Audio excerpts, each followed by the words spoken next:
Estar bem informado tem um custo. Não estar, custa muito mais.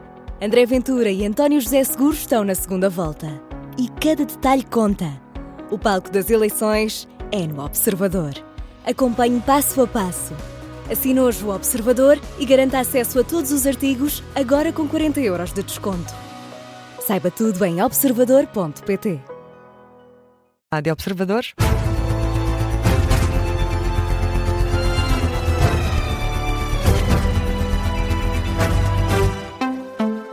É o Jornal das 3, edição da jornalista Diana Rosa. E Diana, António José Seguro pressiona as instituições europeias para flexibilizar os prazos de execução do PRR para apoiar a reconstrução das zonas afetadas pela depressão. Uma proposta que até o atual Presidente da República considera necessária. O candidato à presidência, apoiado pelo PS, diz que é lamentável caso isso não aconteça. Em causa uma notícia do jornal Eco que dava conta de uma fonte que diz que o mecanismo de recuperação e resiliência não pode e não vai ser prolongado para seguro. A ser verdade, a posição da Comissão Europeia é inaceitável. Se isso é verdade, essa posição da Comissão Europeia, é lamentável que tomem essa posição. Lamentável. Há um povo europeu a sofrer, com dificuldades. O que se pede é que alarguem o prazo. E é a visão administrativa e burocrática que impera sobre a necessidade e a urgência de apoiar humanitariamente as pessoas. Eu acho que não vivemos no mundo certo.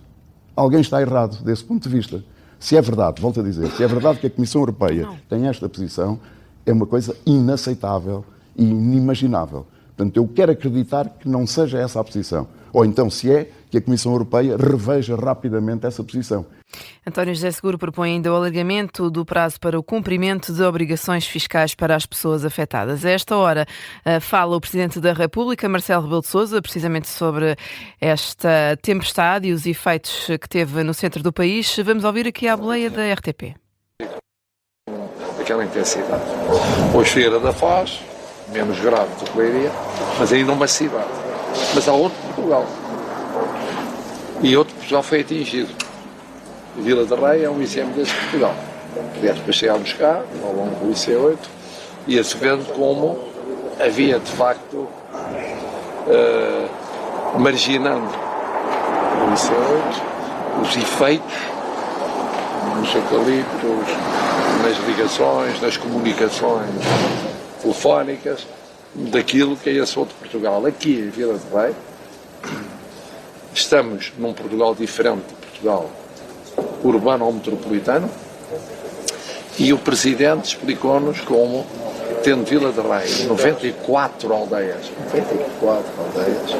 90% da eletricidade já está disponível em pouco tempo, a água também, de maneira geral, as comunicações, isso são um problema. É isso que explica porque é que estamos aqui, porque aqui é possível haver comunicações, se for ali um bocadinho adiante, ao lado, já não há. Mas onde há problemas, aqui se respondeu de forma muito solidária. Autarquia, trabalhadores da autarquia, voluntários, IPSS, enfim, tudo que podia, populações, deu essa resposta muito imediata.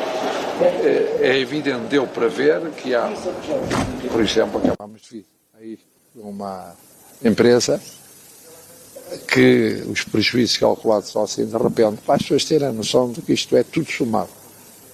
Meio milhão ou mais, uma empresa com 20 e tal anos, 20 a 30 anos, quem a fez está tão desfeito quanto uma parte da empresa, os filhos são mais novos, ou do tempo em que isso arrancou, portanto é uma vida, isto acontece em muitos casos, aqui aconteceu, e não foram os únicos prejuízos de grande monta que houve, e há gente que tem problemas com os telhados, e há estruturas que naturalmente já foram objeto de intervenção, mas ainda...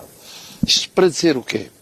Para dizer que, e já não estou a falar de, não muito longe daqui, prejuízos na agricultura, no olival, muito avultados.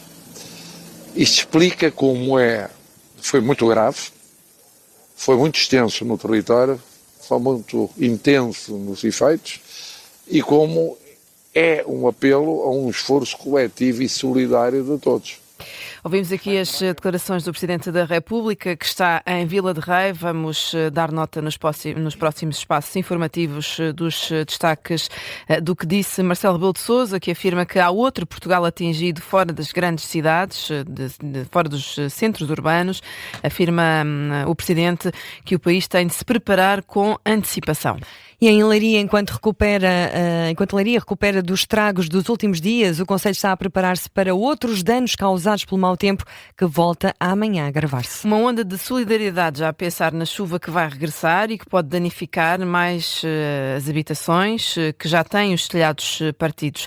No pavilhão municipal dos Pozos está o jornalista João Lourenço. Muito boa tarde, João. Bem-vindo a esta edição das 3. De que forma é que as pessoas estão aí a trabalhar para se precaverem para os próximos dias?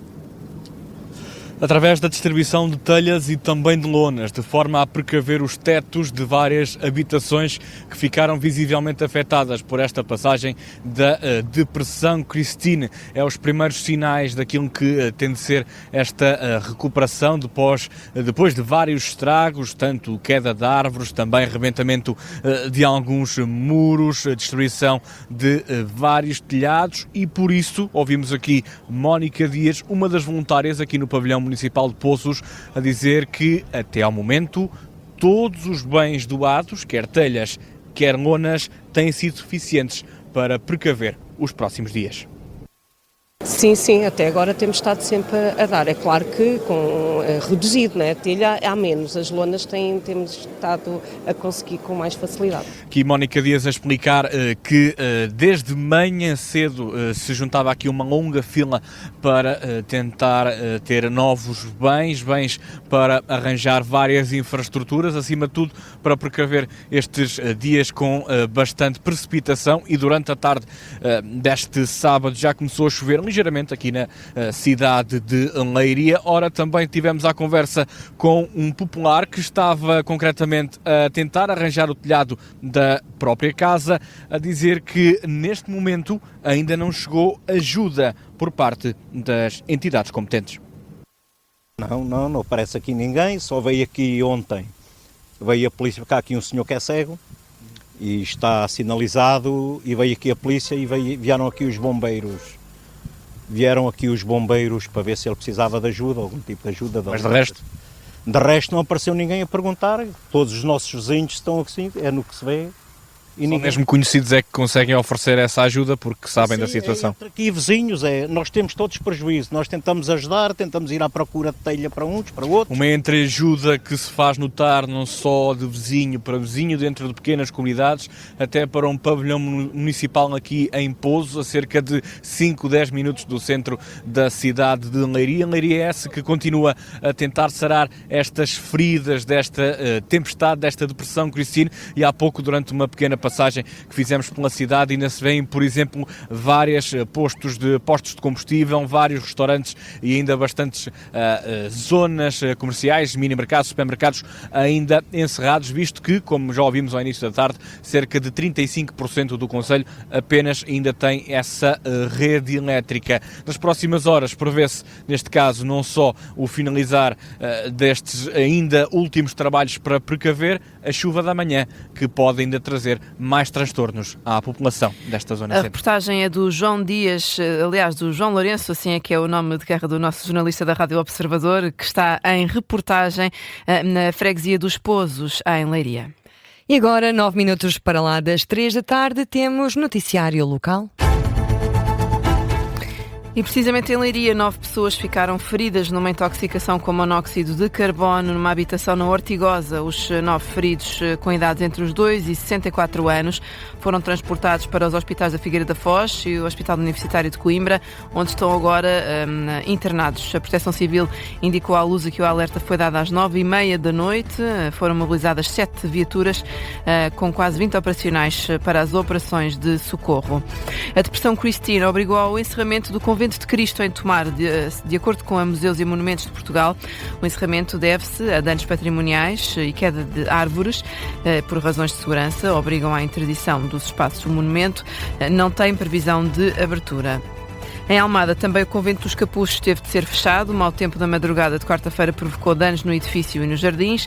A Câmara Municipal não dá previsão para a reabertura. A depressão Christine também se fez sentir em Sintra. Foram derrubadas mais de 140 árvores na Serra.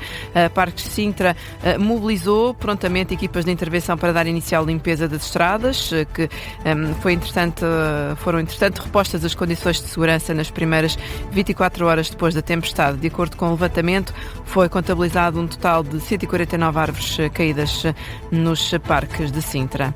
A Câmara Municipal da Albergaria à Velha anuncia a instalação de 10 tanques de águas móveis. É uma iniciativa que tem como objetivo reforçar a ação da Proteção Civil e apoiar diretamente os bombeiros no combate aos incêndios florestais. Já estão definidas 6 localizações para a primeira fase de implementação.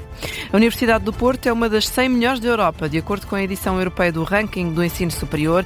A instituição ocupa o lugar número 100, o que representa uma subida de 9 lugares face ao ano passado. A Universidade do Porto é a segunda instituição de ensino superior portuguesa melhor classificada, fica atrás da Universidade de Lisboa, que ocupa o lugar 81.